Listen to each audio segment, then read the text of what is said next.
Corona hana bahaya. Yang lebih berbahaya adalah wahan. Untuk pembuktian wahan itu ada, maka Allah Ta'ala menampakkan corona pada hari ini.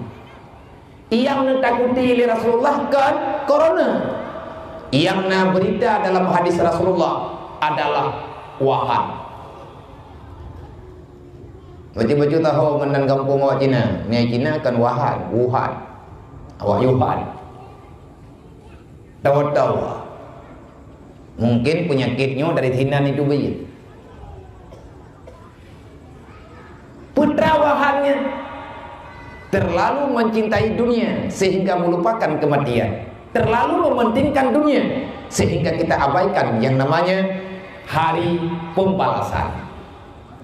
Maka melalui mimbarnya, melalui acara getanyo bak malamnya, nyodanyo yang kagak pubuh oleh Allah malamnya, baik yang muda, yang agam, mak-mak, kakak-kakak, para remaja-remaja yang diberi keberanian di Allah untuk tatupin di rumah hanaya teku corona.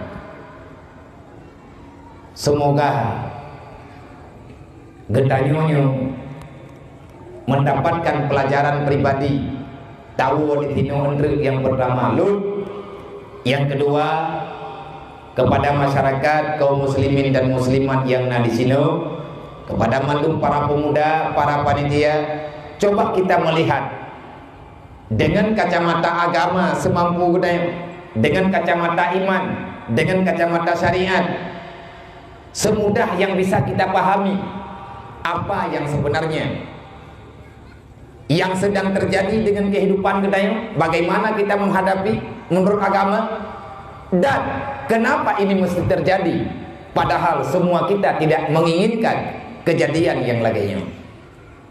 Maka nyu acara kita nyoba malamnya, walaupun hanya bertepatan langsung dengan tanggal yang kita nyoba maksud, tetapi malamnya lah yang nawadai.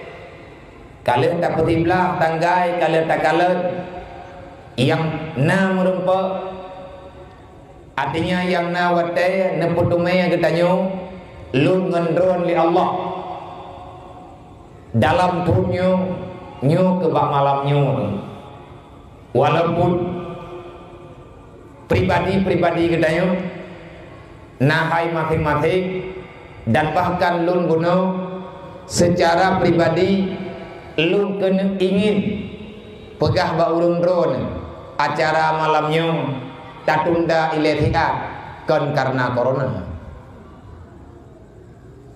Nah, yang lebih berbahaya daripada corona yang terjadi bunuh cerpurau salah sidra daripada urunci gedanya, lampu panyot dunia, lampu agama, khususnya gedanya urang Nanggro Aceh Darussalam, yang paling khusus adalah urang Kabupaten Aceh Timur, salah sidro daripada ulama Aceh, ulama Tuhan semasa beliau wadeni mudi beruji beut ba abun di Taman Langa ba abun Nadib metiga. Artinya batu-batu tahu itu tangga antara Abu Mudi, Walid Nurut Tahri ataupun Walid Nu yang biasa gedayo sapa, dan urusi gedayo bantuannya yang sering gedayo kalah ayah diperlak adalah semasa, bahkan dalam riwayat Leti bahkan taboglah dengan Abu Dimudi, dengan Walid Nurut Tahri bunuh cerurau lebih kurang jempoh 12 kurang baju beliau menghadap Allah mentindih-tindih nyo dalam tunyo mentindih-tindih. Aceh hari ini bukan darurat corona, gedanyo pribadi urang Aceh uronyo bukan darurat corona, tetapi gedanyo uronyo darurat kebijaksanaan dalam kehidupan. Kenapa? hilangnya orang yang bijak dalam kehidupan kita. Menanti di Pulau Jawa, menanti daerah-daerah lain, urang alim-alimnya akan jauh pulang oleh Allah. Berarti kejadian nyata akan segera nyata bagi kita. Yang kejadian yang nyata, kehancurannya dunia, tutupnya usia dunia, akan segera kita nonton. Siap hana siap, kiamat tetap terjadi. Taubat hana taubat, malaikat tetap yang merempek dengan kita. Semoga nganta peringati acara Isra dan Mi'raj nibak malamnya. Dibalik daripada kejadian Isra dan Mi'raj, walaupun hana tak pegah lengkap karena waktu kita singkat, persoalan yang nekalan li Rasulullah, artinya fenomena alam yang nekalan li Nabi Muhammad bak malam Isra dan Mi'raj, walaupun hana tak jabarkan dengan sedetil-detilnya sebagaimana yang kalian diriwayatkan dalam hadis Rasulullah, dalam asar para sahabat, dalam kitab muktabar daripada para alim ulama. Paling tidak pada malam hari ini, dalam waktu yang sangat singkat ini, kita bisa mengambil perbandingan-perbandingan inti antara yang sedang terjadi dengan yang akan terjadi. Kita bukan ahli ramalan. Banyak tidak pegah lagi menogan untuk na urang pegah dro kudukun lo. Ya biar ini aja kagak melumpo lo. Tiap hinja yang melumpo kagak prediksi kiamatnya kiamat ji. Nyai lu hireun ku kampungnya ku. Pakan na urang-urangnya merasa anak aman wa tidak pegah kiamat katau. Tapi do jijihnya tole. Pakan hana aman ji tidak pegah karap kiamat. Pu iblis ji pudaun. Sehingga hajat pegah-pegah katau kiamat. Pakat bek mekarat urang ke ibadah. Ada kalian pegah oleh Rasulullah nan mantang Islam mankan hireun. Kenapa orang Islam tak nyaman dengan berita agamanya? Kita orang beriman, kita orang Islam, kita bukan manusia anti agama. Kenapa di saat ada orang yang membicarakan tentang ketentuan-ketentuan dalam agama, kita merasa tak aman, kita merasa risih dengan agama pribadi kita. Kita merasa tak tentram dengan aturan Allah. Kita merasa terusik dengan berita yang kalian pegang oleh Rasulullah. Sebenarnya kamu itu siapa? Dan kamu sedang berada di mana? Kamu sedang berpihak sama siapa? Yang butuh idrono tahu. Bahkan han aman watena urang pegah yangnya. Kan lung pegahnya ku. Kan lungnya urang yang butuh-butuhnya. Nyo yang tak pegahnya pelah katanya urung dudo-dudo. Tanyo-nyo ti anak mit menyelung ti ban mentang umum lung jepo. Walaupun kalau jak-jak lagi-lagi menau, tetapi usia lu, umur saya masih seumur jagung.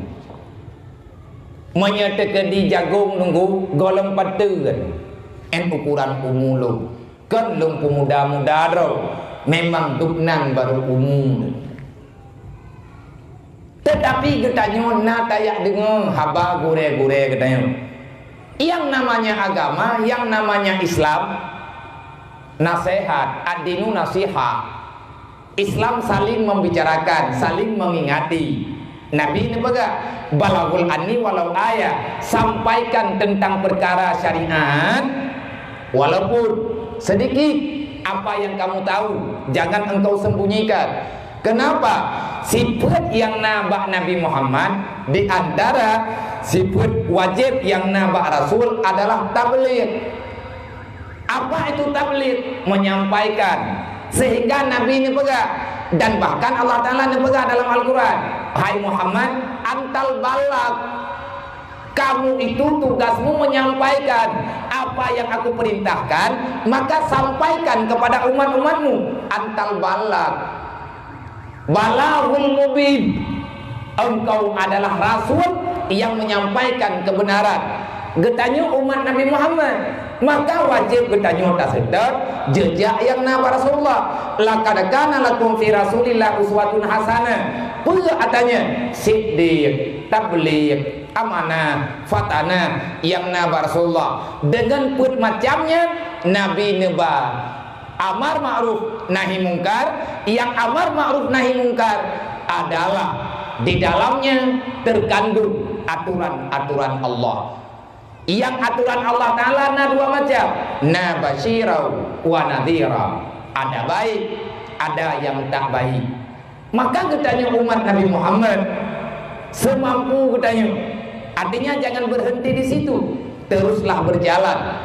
Walaupun pelan tapi pasti. Artinya jangan kita padai yang telah kita tak ketahui, tetapi teruslah belajar untuk menyampaikan. Yang pertama belajar mendengar. Apa yang telah kita pahami dalam pendengaran, maka sampaikan itu kepada orang lain. Menyahantak dem sampaikan, maka kamu pengkhianat. Lihat tatuku ada yang betul, hantar pegang bahu lain, tak pegang masing-masing yang merenung kedro, maka kamu pengkhianat. Karena Rasulullah tidak pernah bersikap demikian. Karena Rasulullah hanya pernah gesok yang nahi oleh Allah Ta'ala. Cuman legetanya sebelum menyampaikan, periksa dulu kebenaran yang ada getanya dengar. Karena ada yang tanya dengarnya, tanya huru yang biasa, yang menyampaikan juga orang biasa, artinya mereka bukan rasul, boleh saja tersilap dalam penyampaian. Maka koreksi dulu, setelah itu baru sampaikan.